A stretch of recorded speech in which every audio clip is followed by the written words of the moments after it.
After a whopping 109,000 miles on the original brakes, my 2008 GMC Sierra started showing signs it needed a brake job. I was getting pulsing in the pedal when braking, and stopping took a lot more pressure than it used to. I called around and was quoted about $1,300 for parts and labor to replace everything: pads, rotors, shoes, and drums. The thing is, the last time I got brakes done on a vehicle, YouTube didn't exist as we know it. A simple search revealed countless videos on how to do the job on my exact vehicle, and with tools I already had. It only took another 10 minutes to price all the parts on Amazon, and even with using the exact same parts GM uses, my total came out to around $500. That means I could save $800 doing the job myself as a YouTube mechanic. One click later, and my Amazon Prime order was placed with free 2-day shipping.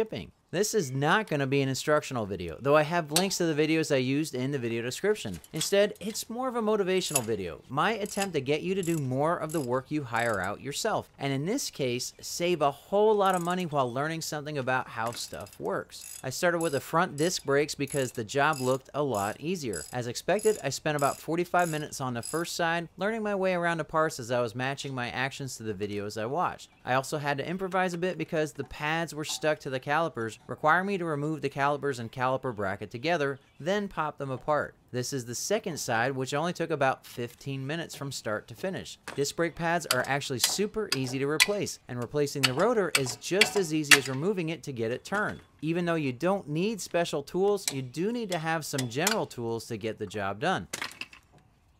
Good. I'm gonna compress these caliper pistons first. Just get it out of the way. This is much easier with a C-clamp, but I got all these fancy clamps instead, and I'm not going to run out and buy a C-clamp for this, but I wish I had one. Just using an old brake pad. In this case, most videos recommended the use of a C-clamp to compress the brake pistons so the caliper would fit over the new pads. I only had these fancy pants clamps, which were barely sufficient for this job, but they still work nonetheless. If I had known how bad these clamps would be for this, I would have been happy to spend a few bucks to get a C-clamp just for this part of the job. This is definitely one of those adapt and overcome things. It'd also be a, if you're gonna be stupid, you gotta be tough thing too.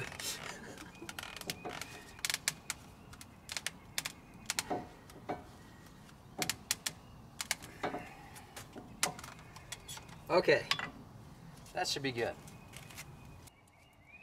So right here, I gotta take that out, but that wasn't on the other side. You just never know, man, when you have other people working on your stuff. It's not needed, but it's missing on the other one. We'll take that out and get back to work here. Doing this myself revealed a few inconsistencies with how this was serviced before. Though I never had the brakes done, I did have them checked once, and a few parts needed only during the initial assembly of the vehicle were left off one side that made it on this side. Got it on this side, but not on the other. Good thing it's not needed. As long as I have it, might as well reuse it. This screw's job was to hold the rotor in place as my truck moved down the assembly line. My guess is that the mechanic who previously checked my brakes only checked the left side and didn't bother replacing that screw. It's not going to hurt anything, so I'm going to put this one back. We're going to take these old springs out of the bracket.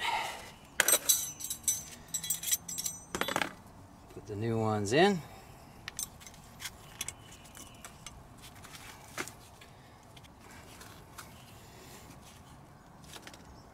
Just quick check the, yeah, that's well greased. It doesn't need new grease.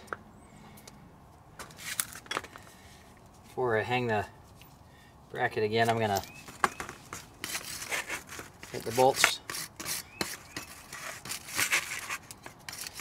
Ready.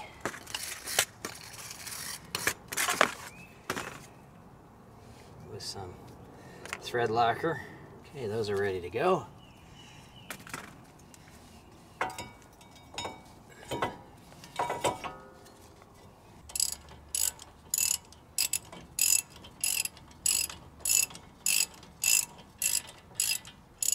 The new pads go on, they just clip right into the clips.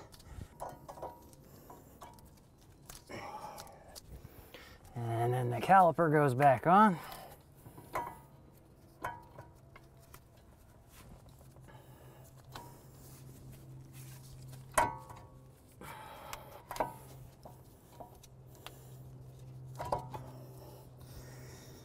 And then the caliper bolts.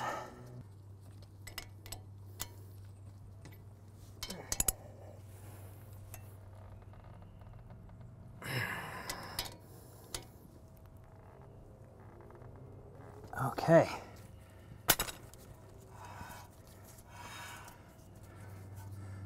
Excellent. Almost done.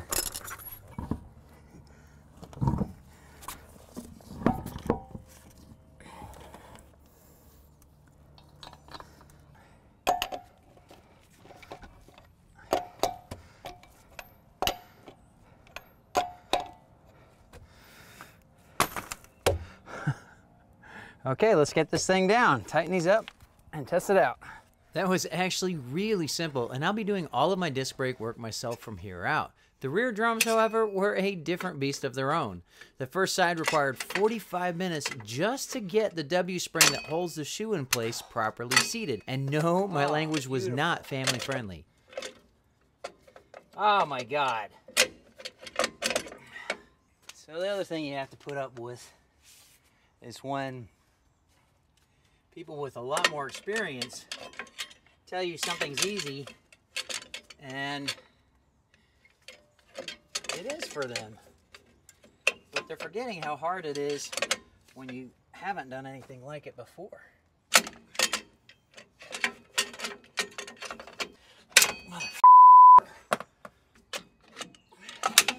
Oh my God.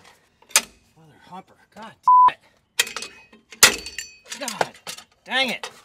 I came close several times only to have my hopes dashed by a rapid disassembly. So far so good.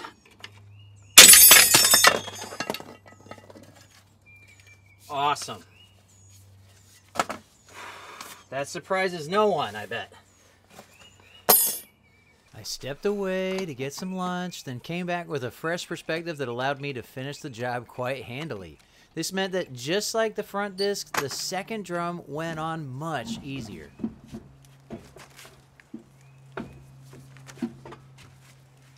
So here's where lesson learned the first time around will be applied to this one. I'll wipe the excess before hitting it with a torch.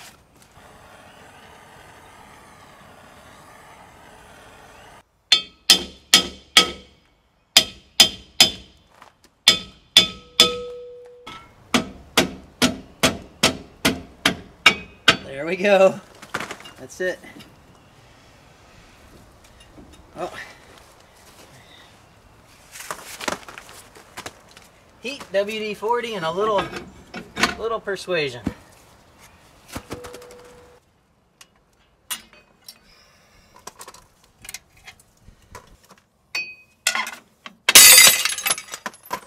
There we go.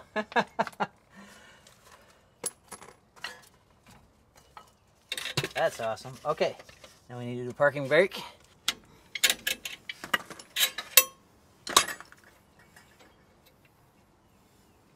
Okay, now we're going to disconnect it from underneath the frame. Didn't record disconnecting the parking brake at the frame for this side, but this is what it looked like when I reconnected it for the first side. Remember this for later. Oh, that was relatively easy. Good. Don't want to not have a parking brake. Clean this up. This is already going a lot faster than the first time around.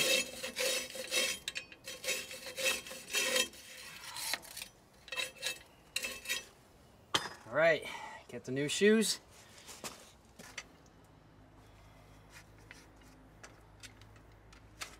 There we go. Okay. A lot easier this time. Okay. I hate you, I hate you, I hate you. But let's get this back in place and prepared for the next steps. There's probably a half dozen different tools you can buy to make seating the W-spring easier. It can indeed be done with a large flathead screwdriver, but figuring out the best place to lever the spring is what cost me a lot of time and aggravation with the first side. I am a fast learner though, and it turns out that this screwdriver was just fine once I knew the best way to use it.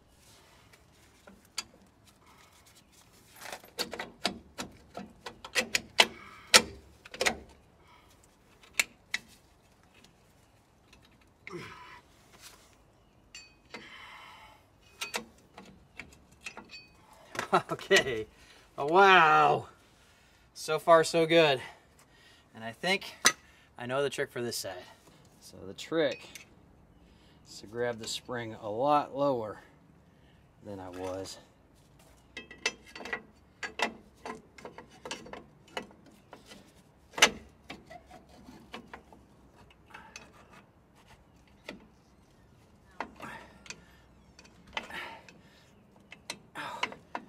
Go in the hole. Oh, oh my gosh. Sweet! I can't believe that. Second time is a charm. Okay. Put the adjusters back on. I gotta grease it up. Oh man, that was way easier. Second time. I cannot believe that. Took me like 2.5 hours on one side, and it's going to take me half an hour on this side. Okay, there's that. That.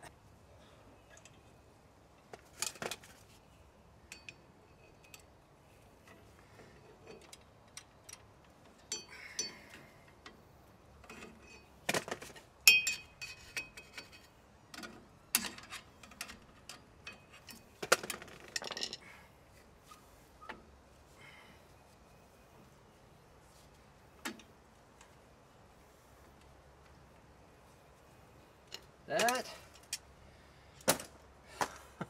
Let's get the drum on.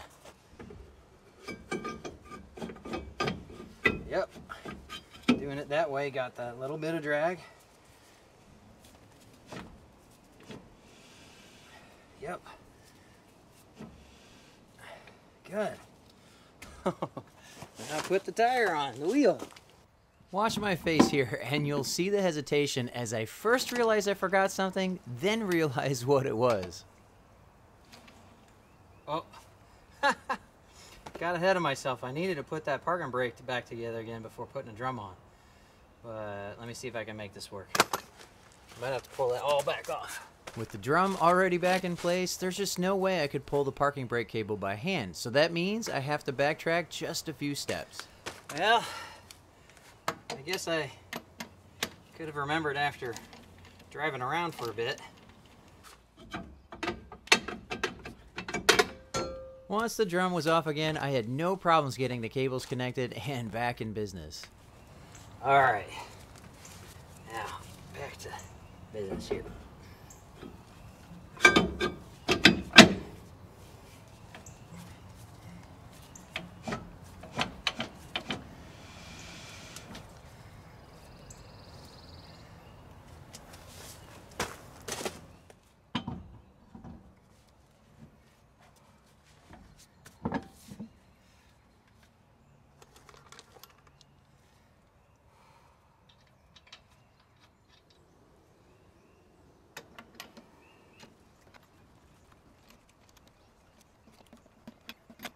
Okay, whew. Second one was much easier. Thank God. Whew. All right, let's get this down, finish tightening these up, and test drive it.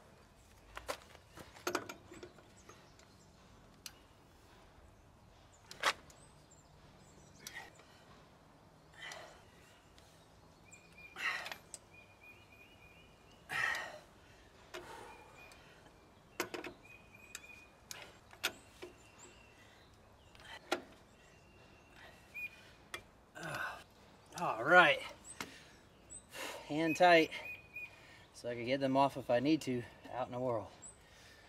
Let's drive this. All right, here we go.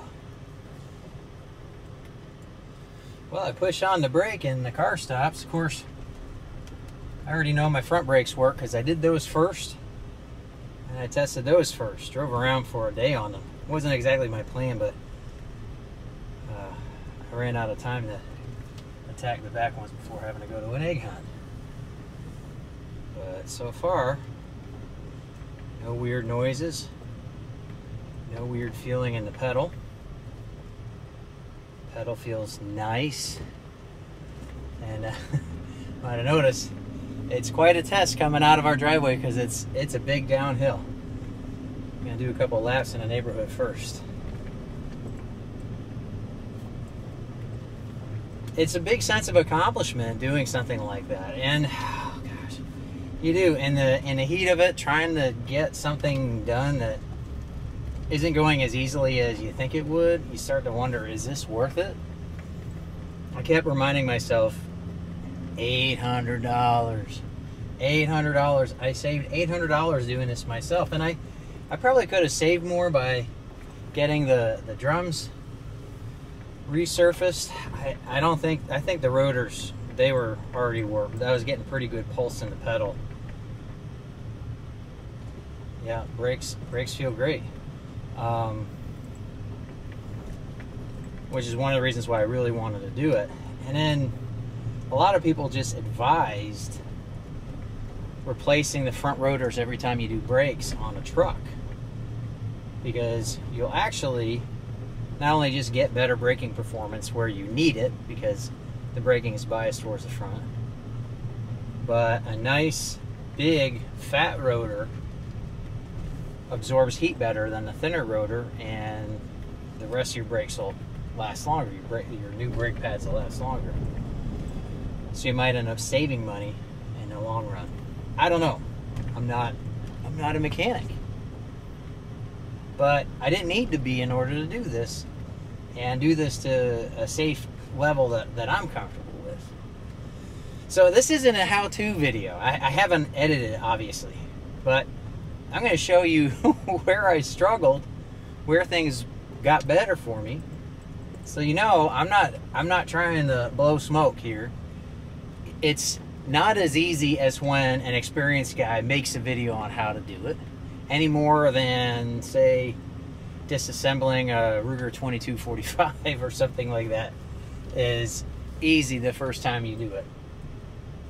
And I think that there are some problems that the guys who are experienced making these videos might not realize that they solved long ago with just angles or something like that.